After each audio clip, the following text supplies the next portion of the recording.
चलिए आज एक छोटी सी कहानी सुनते हैं। एक ऐसी कहानी जो जिंदगी के सबसे बुनियादी लेकिन सबसे जरूरी सवालों में से एक के बारे में है। ये कहानी है समय के बारे में। अच्छा, कहानी शुरू करने से पहले एक सवाल है।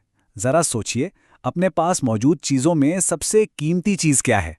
हो सकता है इस कहानी के खत्म होने तक इसका जवाब अब बदल जाए। तो कहानी शुरू होती है एक छोटे से गांव से।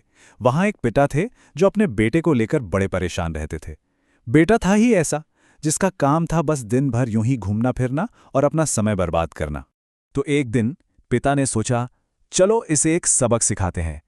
उन्होंने उसे एक पुरानी घड़ी दी और एक बहुत ही सीधा सा काम दिया, बाजार जाओ और पता करो कि लोग इस घड़ी की क्या कीमत देंगे। तो बेटा निकल पड़ा बाजार की तरफ, घड़ी हाथ में लिए। मिशन एकदम क्लियर था, ये पता लगाना कि लोग इस पुरानी सी घड़ी के लिए कितने पैसे देने को तैयार हैं। और बाजार में जो हुआ वो बड़ा ही दिलचस्प था। उसे एक ही घड़ी के लिए अलग अलग दाम मिले। किसी ने कहा 500 रुपए, कोई बोला 800 और एक ने तो 1000 रुपए तक देने की बात कह दी। अब जब वो घर लौटा तो उसका सिर चकरा रहा था। वो बहुत कंफ्यूज था। उसने अपने पिता से कहा, पिताजी ये बड़ी अजीब बात है, हर कोई घड़ी का अलग ही दाम बता रहा था, कोई एक कीमत पर तो तैयार ही नहीं था। पिता ये सुनकर बस मुस्कुरा दिए। अगले दिन उन्होंने बेटे को एक और काम दिया, लेकिन इस बार का काम थोड़ा अलग था, थोड़ा ज्यादा गहरा था। इस बार बात घड़ी की नहीं बल्कि एक सोच की थी। पिता ने कहा, आज फिर से बाजार जाओ, लेकिन इस बार घड़ी की कीमत नहीं पूछनी है, तुम्हें पूछना है इस घड़ी के अंदर जो समय है उसकी कीमत क्या है। सोचिए कितना अजीब सवाल था ये।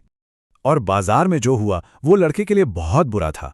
लोगों की प्रतिक्रिया देखिए, कोई उस पर हंसा, किसी ने उसे पागल समझकर भगा दिया। लोग कह रहे थे, कैसा मूर्खतापूर्ण सवाल है, चले जाओ यहां से। बेचारा लड़का बहुत शर्मिंदा और दुखी हुआ। अब बेचारा लड़का पूरी तरह से निराश हो चुका था। तभी वो एक बूढ़े घड़ी साज, मतलब जो घड़ियां ठीक करते हैं, उनकी दुकान पर जाकर रुका। और यहां बाकियों के उलट उस बूढ़े दयालु आदमी ने उसकी बात को ध्यान से सुना और उसके सवाल की गहराई को समझा। उस घड़ी साज ने जो कहा वही इस पूरी कहानी का दिल है, उसका सार है। उन्होंने समझाया, बेटा तुम समय की कोई कीमत लगा ही नहीं सकते। तुम करोड़ों रुपए भी दे दो ना, तो भी अपनी जिंदगी का एक सेकंड, सिर्फ एक सेकंड भी वापस नहीं खरीद सकते। फिर उन्होंने एक और बड़ी सिंपल सी लेकिन गहरी बात समझाई। समय के बारे में एक बुरी चीज है और एक अच्छी चीज। बुरी बात यह है कि ये बस गुजर जाता है, रुकता नहीं। और अच्छी बात यह है कि इसे खर्च कैसे करना है, ये चुनाव हमारे हाथ में है। बस यही वो पल था। ये बातें सुनते ही लड़के की आंखों में जैसे एक रोशनी सी आ गई। उसे सब कुछ साफ साफ दिखने लगा। उसके अंदर कुछ हमेशा के लिए बदल गया। तो अब ये कहानी सिर्फ उस लड़के की नहीं रही, है ना? ये सबक हम सब के लिए है, जो हर दिन पर एक नया नजरिया देता है।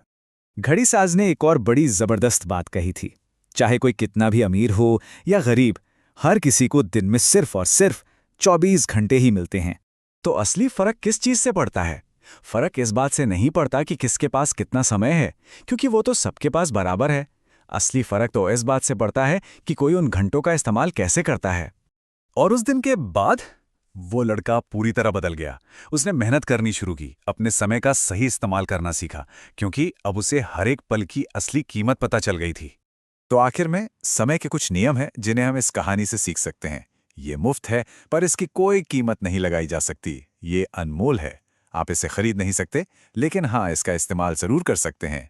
आप इसे रोक कर रख नहीं सकते, बस खर्च कर सकते हैं। और सबसे जरूरी बात, एक बार ये चला गया तो कभी कभी वापस नहीं आता। तो सवाल फिर वहीं आके रुकता है। हम सबके 24 घंटे आज शुरू हो चुके हैं। हम इन्हें कैसे खर्च करने वाले हैं, ये सोचने वाली बात है।